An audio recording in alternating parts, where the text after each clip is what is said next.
Hello, my name is Myrna Meeroff, the Executive Director of the South Florida Chamber Ensemble, and welcome to Season 9, Program 4, Disability Rights.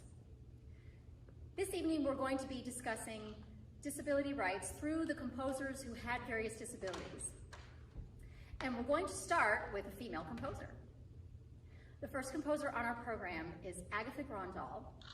She was a contemporary of Edvard Grieg, born in Norway, in Christiania, and she gave her piano debut at the age of 26 with Grieg conducting his own piano concerto. She also performed his piano concerto at the 1889 World's Fair in Paris. Around the age of 40, she began to lose her hearing, and as a consequence of this, she stopped performing publicly and retired to simply teaching music.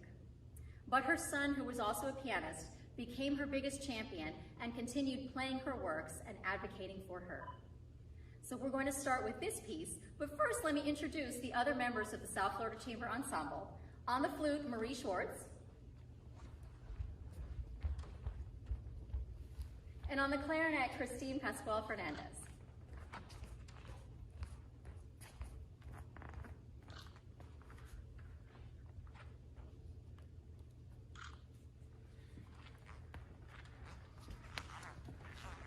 So this is Agatha Grøndahl's, something in Norwegian that I really can't pronounce because my Norwegian's a little bit rusty.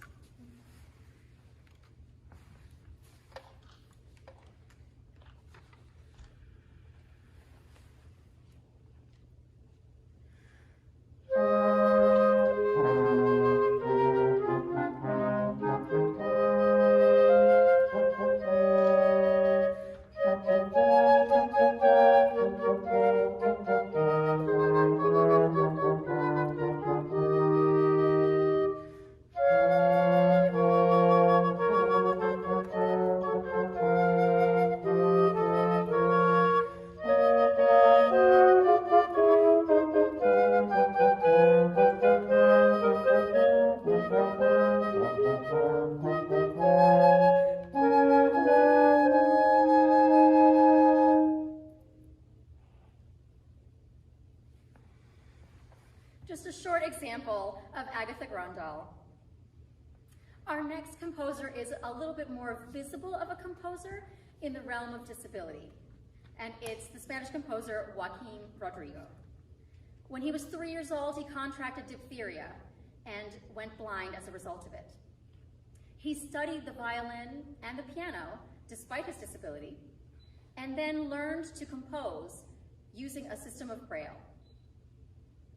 He composed his most famous work for the guitar, and somewhere halfway through his career, he understood that he was poised to be able to bring out the traditional instrument of Spanish music, the guitar, in a more classical setting. The guitar had sort of retired from classical music after being a relatively important instrument during the time of the lute in the Renaissance era. And he felt that he was able to understand that idiom, having played a string instrument, but to be able to bring the color of the guitar back into classical music.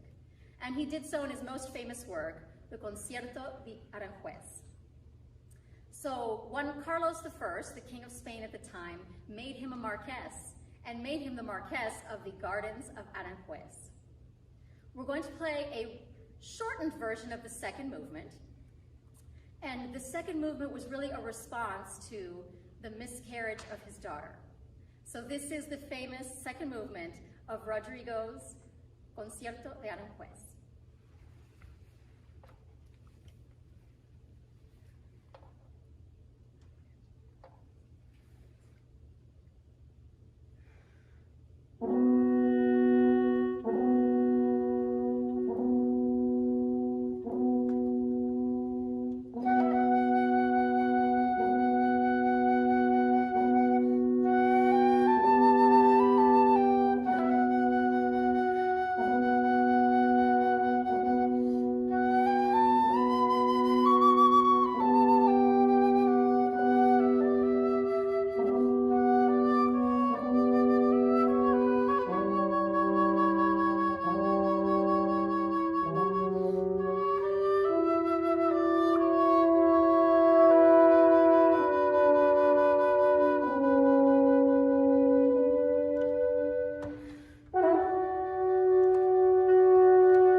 So if you didn't know that Rodrigo was blind, you probably knew that Robert Schumann was a little messed up in the head. It's possible that he was schizophrenic. Unfortunately, with some of the older composers, we don't really know what the diagnosis would have been in the modern day, as most of these things were simply called madness at the time.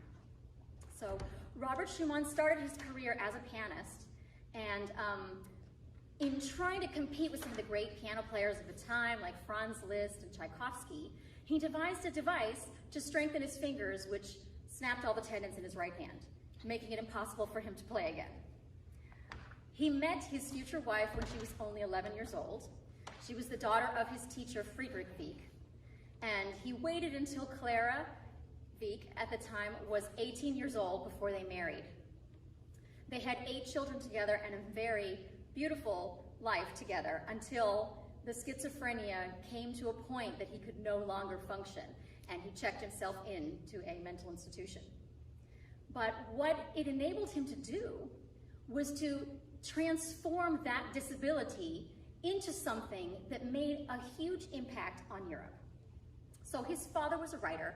He had that love for writing inside of him, and because he heard voices in his head, he decided that he would create the first music journal, the New Zeitschrift für Musik, which means New Journal for Music, and he proceeded to, since he couldn't perform anymore, and his compositions are not widely played, he decided that he would go to other concerts and help promote other musicians. And Franz Liszt was doing the same thing along different lines. He was financially supporting artists, but Robert Schumann wanted to support artists by giving them their big break, as it were. So without Twitter and Facebook to promote these musicians, his publication was the place that you needed to be, even if the review was bad, which will happen several decades later with Richard Strauss, who all of his bad reviews made people come. But in this case, Robert Schumann would go to these places and listen to concerts and review them as himself, as his feminine version of himself, as an alpha male version of himself, whatever the voices in his head said. And occasionally he was known to review himself from the stage. So he would be Robert Schumann on stage playing piano, and one of his other multiple personalities would be reviewing the performance and writing sometimes a really negative review, coming from inside the mind of one single person. But the point is that he was able to take what should have been a disabling issue and use it to change the world, because he really did make a huge impact. He brought us some of the great Eastern European composers. We might never know Antonin Dvorak if it weren't for this journal, and what a shame it would be if that music had lied in obscurity. But the second most important thing is that his incarceration in a mental institution allowed his wife to continue to compose music and play the piano. She was an exceptional piano, on par with Tchaikovsky and Liszt, and she was also a great composer. But because her husband was officially unable to work, rules relaxed and allowed her to have a very vibrant career during her life in the 1800s, which was unheard of for most other composers. So we're going to play one of his most famous works, Traumerei. When you listen to Robert Schumann's works, some of them sound completely normal and other ones sound very crazy. For example, he wrote a concerto for 4 horns called Concertstück, which just means concert piece. And it's the most ridiculous thing I've ever seen for horn, even though I've written some pretty ridiculous stuff for myself to play. So if you follow us, then you know that I play some pretty crazy stuff, and for me to call it crazy means it really must be crazy. But this piece is just a very beautiful piece that, if it was during a time of madness, it was certainly the softer side of Robert Schumann. So this is Schumann's Traumerei.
There was definitely no madness there. We're moving on to another composer with a similar issue, mental illness of some kind, but a little bit later. So now we're looking at 1940s Harlem and Thelonious Monk. So everyone thought he was a little bit off. He would dance around on the stage when he played, and people began to wonder if there was actually something there. Again, we don't know for sure, but it's possible that he had some type of mental illness. He was arrested twice for drug possession. And the rules for clubs in New York at the time were that if you were arrested for drug possession, that you were no longer able to enter a bar or a club. And so this restricted his ability to perform his music, so he turned more to writing music. And this piece that we're going to play, Round Midnight, which is his signature piece, was actually copyrighted with 2 other authors. So he only received 1/3 of the royalties, even though he wrote the entire piece. This happened very frequently with African-American composers, that the publishing company would either take the piece and give them a small amount up front and keep the royalties, or that they would attach other authors to it so they were able to get a larger portion of the royalties. And it's really unfortunate because it's a beautiful piece. You shall probably recognize Round Midnight by Thelonious Monk.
We're back to another female composer now, and this is one of the most famous female composers with a disability. Maria Theresia von Paradis was born in Austria, and she was blind from almost birth. But for her, the disability was never a disability because it's the way she was born. And she never understood why others felt sorry for her when she didn't see any of that in her own life. She learned to play the piano. She wrote 8 operas. She worked with her lyricist writing her to create the first system of writing music with Braille. And she gave performances all over Europe and was a celebrated musician. Mozart, who was a contemporary, wrote his 18th piano concerto for her. Her parents, who believed that she was incapable of living on her own, kept her with them all the time, did not allow her to marry, and they decided when Anton Mesmer started his experiments on blindness to send her there. And these treatments were painful and something that she didn't want, but she was not in a position to be able to stand up for herself and say, I don't want to do this. He was able to restore part of her sight. And when she gave her first performance after that, she couldn't play. Because all her life she had played without being able to see the audience. And suddenly being able to see the audience was terrifying. I think any performer who's ever been on the stage knows the first time you get on the stage and there's people out there, you get something called stage fright. She had never experienced this in her life because she was always in her own world. She had never sat in front of a score and read the notes. So when she had to read the notes from the page, they just all jumbled in front of her face. And she insisted on stopping the treatments. She put her foot down and said that this was not what she wanted, that she was perfectly happy with being blind, that it was not a disability. For her, it was an ability. So I want to share with you why we decided to do this particular program. About 7 years ago, I was approached by Arts for All Florida, which is an organization that does arts integration and arts programming for people with disabilities. And every year, they would call me, hey, you know, you're so great, you're so dynamic on the stage, and you work really well with children, why don't you come and work for us?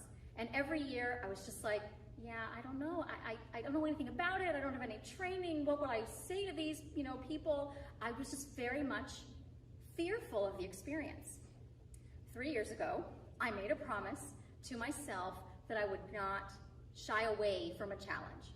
And so when they called that year, I said yes. So not only did I say yes, I said I'll take 4 residencies. So I dove right in. And it is hands down the most rewarding experience of my life is working with people with disabilities. And I found that they're not any different than anyone else. Children are children, adults are adults. It's the same. They like things, they don't like things, they get excited about things, they hug you, they stay away from you. But there was nothing different about it.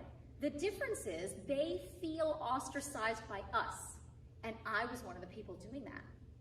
And when I stopped doing that and I saw, you know, that there was a person inside that was afraid to come out because others didn't understand them either. And when you see the light turn on in a child with a disability who's been ostracized from other children and, you know, where even adults look at them a little askance, to see the light turn on is the most beautiful thing in the world. And I live now in that light. We have started integrating our programs into things with students with disabilities. This January, for our Martin Luther King Day of Service project, we brought deaf students to come to a musical performance. We read them a little part of the I Have a Dream speech and asked them what their dream was. And almost all of them said they wanted to sing. And I think that that's, you know, for someone who can't even hear, to have the dream of sound, I think is absolutely beautiful. So this is one of Paradise's works. A lot of her works are lost, unfortunately, because she didn't have a husband or children to carry on the music, and most of the music wasn't published, but we do have the Sicilian by Maria Teresia von Paradise.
Of course, no concert about disability rights is complete without Beethoven. He reacted differently than most people to his disability. He railed against the gods that brought this on him, but Beethoven was, generally speaking, a very unhappy man. There's currently a great deal of controversy over Beethoven right now because this is the year in which he would have turned 250 in December. And so a lot of organizations are performing the music of Beethoven, and a lot of organizations like ours that are focused on more equality in music are fighting against the overwhelming amount of Beethoven that's being performed and asking people to look a little bit deeper. So I had a conversation with a friend of mine who is a musicologist, and she said, I'm afraid to tell people that I like Beethoven.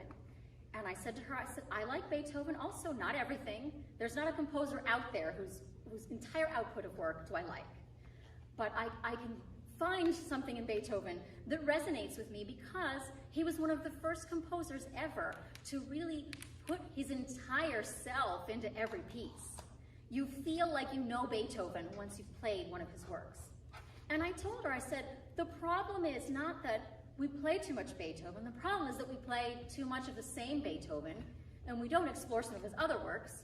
And I'm sorry to say we're going to actually play, Beethoven's Fifth Symphony because it fits in this setting, because it was the work that he was working on when he went completely deaf. So it, was necessary for this concert. But if you come back and see us next season, Program 1 of Season 10, which is our 10th anniversary season called America, will contain one of his violin sonatas that's not as well known as some of his other works. But anyway, the issue is bringing that out and also talking about what made Beethoven such an unhappy man.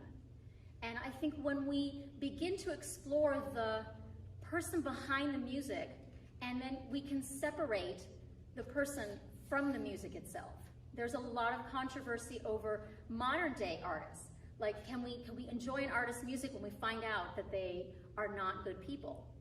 And for me, the answer to that is yes, that you can separate the music from the creator of the music, but you have to understand where the music came from.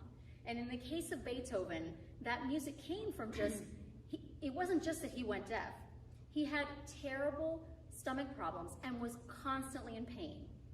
I think it was 5 years ago, we did a season of Beethoven, and one of the concerts that we did was called Beethoven's Bowels. And my father, who is a gastroenterologist, went back through the records and looked up and tried to diagnose Beethoven, several hundred years after his death. And a lot of the issues that made him so unhappy had to do with stomach problems. If you've ever had a stomach ache and try to put on a brave face, try to imagine doing that every day of your life. Beethoven was convinced every cook was trying to kill him because pretty much everything he ate made him sick. And I think that we forget to think about the person and the circumstances in their lives that make them create this music. If he hadn't been so angry, he wouldn't have written this music with so much passion. And I think that is the key to understanding some of these dead white European composers. And we don't try to stay away from those composers. We try to put them alongside other composers that you don't know. The Agatha Grandals and the Maria Theresia von Paradisus of the world, that those are the ones who are living in obscurity, and we're trying to bring those forth, and that's our mission moving forward into our next season. So we're going to do something that you're not supposed to do. We're going to play a movement at a time and then talk a little bit in between each movement. But here is the first movement of Beethoven's Fifth Symphony.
So that four-note theme that you hear in the first movement of Beethoven's Fifth was really tinnitus. He had a ringing in his ears. And Beethoven always took a very long time to write music. So Rossini, contemporary of his, French composer who wrote Italian opera, would write an opera in 4 days.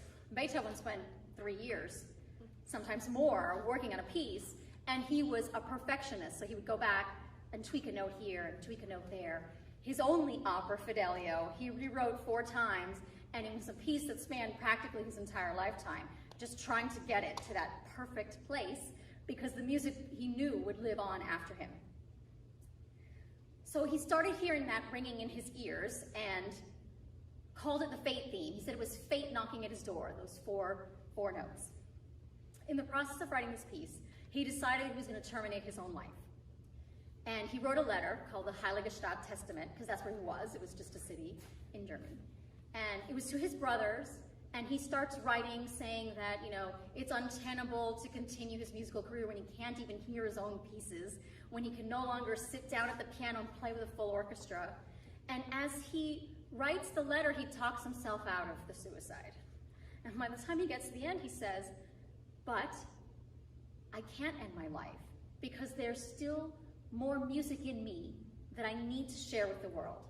And that is something that's always resonated with me and Beethoven, is that I have been there. There was a point in my life, the lowest point in my life, where I contemplated ending it. And the same thing happened to me. I said, I'm not done yet. I can't, you know, the choice to end one's life, you know, is yours. You could get killed at any moment, but to make a decision that you're finished, I couldn't do that because I wasn't done. Because somewhere inside I knew that I had to create this ensemble. I knew that my mission was going to be to help others. And I knew that if I ended it there, that I would not be able to fulfill all those dreams. And I think Beethoven had that same sort of epiphany that he was going to suffer through the rest of his life, but it was going to be worth it because he was going to leave us this legacy of all this incredible music that's still around. Beethoven is probably the only composer that anyone around the world not only recognizes this piece, knows it's by Beethoven, and could recognize a picture of him. I mean, I doubt there's another composer alive or in the future that will live that can say that. And so for him, the disability was more than just the deafness. It came from early on. And it was all that pain inside of him that made him write this music that is so torturous and painful. But as you play it, you see that he wants to be happy. That first movement is joyous. There's joy in there. And for him, writing the music, the act of writing the music, was bringing him the only joy that he knew in his life. So now we're going to move on to the second movement of Beethoven's Fifth Symphony.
So the second reason that I wanted to do this program is because I am a person with disability.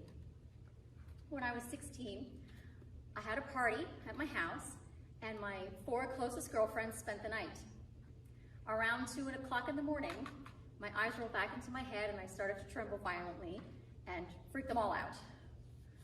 When the ambulance came, they couldn't get up our stairs because it was, those divided stairs, and they were trying to negotiate the stretcher up the stairs, and it was all very funny according to my friends. So they had to carry me down the stairs, put me on the stretcher, and put me into the back of the ambulance. Of course, I remember nothing of this, but I woke up in the middle of the drive to the hospital, and I looked over to my right, and I saw a needle in my arm and blood spurting everywhere, and I passed out and woke up about 12 hours later. When I woke, my mom was sitting next to me at the bed, holding my hand, and as soon as she saw me move, she just started saying, "Gracias a Dios, gracias a Dios." Thank God, thank God. And I had no idea what had happened. Turns out I'd had a seizure, and that my heart had stopped in the ambulance when they were trying to draw blood, and that they were able to restart my heart before a minute had passed. And I remember just feeling a whole lot of emptiness, a nothingness, a vast, just blank darkness. I went to see the doctor. They check your brain waves, so it's called an electroencephalogram, and basically they just put Play-Doh on these little nodes and stick it to your head, and then they measure your brain activity. So it's like a seismic meter, and so they measure your brain activity at rest. So they put you in a comfortable chair and tell you, think happy thoughts, and they measure the activity. So when at rest, it looks like, just ridiculous amount of seismic activity. It's just like this. And so they diagnosed me with a low seizure threshold, meaning that it doesn't take much to get me into that state. And they said, okay, it's all right, we'll give you, another year and revisit and just see if anything happens in that time period. But my 4 friends, in their infinite wisdom, told everyone in the school, and if you know anything about high school, that's just social kiss of death. So here I was, just at the beginning of my junior year of high school, and I was a social pariah for the rest of my high school career. My parents I was supposed to drive the next day. They're like, no, you can't drive anymore. So I just got my license, and they're like, nope, we're taking it back. And they wouldn't allow me to go anywhere alone. They wouldn't allow me to do anything that might, excite me in any way. So try to imagine being 16 years old, this is the time of your life, and you can't do anything, any of those things, and nobody came to visit because everybody was just terrified. 4 years later, almost to the day, it was a month shy, I had my second seizure, and it was my first day of graduate school. And I was in Texas. My parents flew down, and they said, we're taking you home. And I said, I'm not going with you. I pulled a Maria Theresia von Paradis, and I said, I'm not. I said, I'm going. I worked very hard to get into that institution. It was a very elite school for horn. And I said, I'm not going. They put me on medication. It's anti-psychosis drugs, so things that maybe Robert Schumann might have taken. And I didn't even take aspirin at that point, so I reacted very badly to the medication. What it's supposed to do is calm your brain activity. So you would go to speak, and you'd be like, what was I talking about? What did I mean to say? Who am I? These things honestly happen, and it was graduate school. I had trouble in my classes because I'd be in the middle of listening to a piece of music, and I'd suddenly, what piece is this, and what are we doing? I stuck it out, and eventually got onto a different medication that was a little bit less traumatizing. I would have trouble sleeping. I would have trouble walking. Sometimes my legs would just give out from under me randomly. When my first son was born, the doctor said he might have, some kind of disability because you're on these drugs. They're very heavy, serious drugs. So without telling anybody, I weaned myself off the drugs. But first, I started reading neuroscience. And I, started learning about the triggers for the seizures. And I decided to try an experiment. So before I started getting myself off the drugs, I went back to have an EEG, and I told the technician, I said, I'll do it at rest. I said, but I want to try something afterwards if it's okay with you. So we did it at rest, same crazy seismic activity when I'm at rest. This is probably why I'm an insomniac. Then I said, let me try listening to some music. So I put some music on my phone.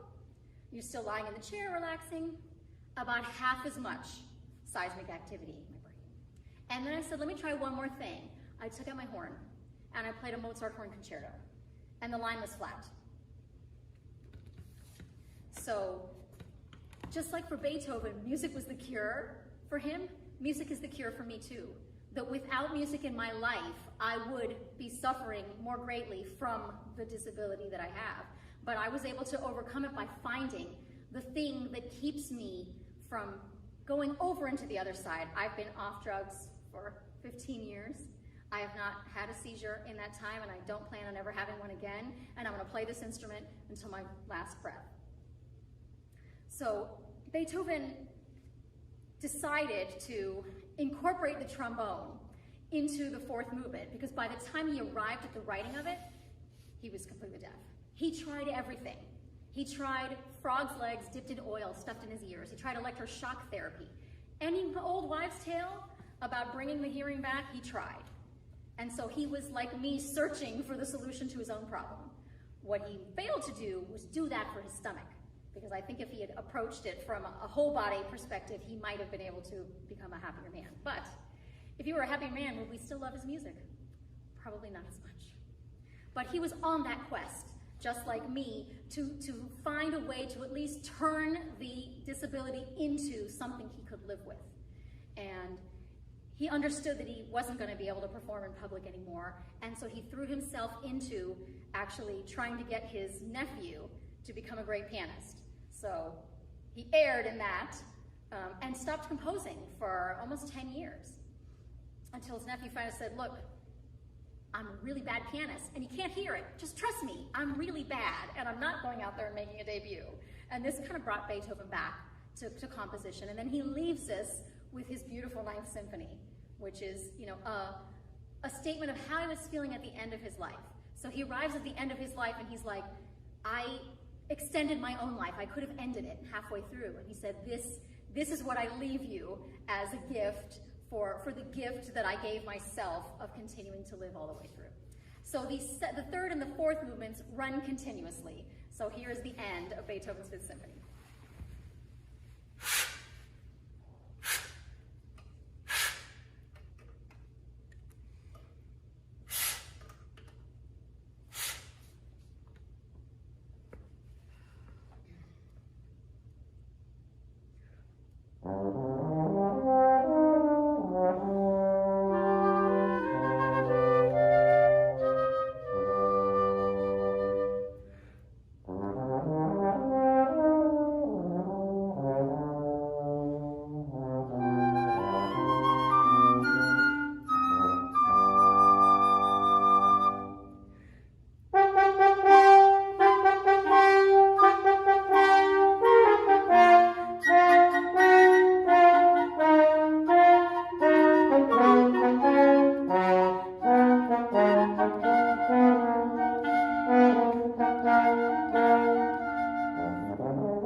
Help me thank our funders. Funding Arts Broward, a wonderful organization here in Broward County in Florida that pulls together all of their donations to support wonderful art like this. And the Broward Cultural Division, which has a long-standing history of supporting arts here in Broward County.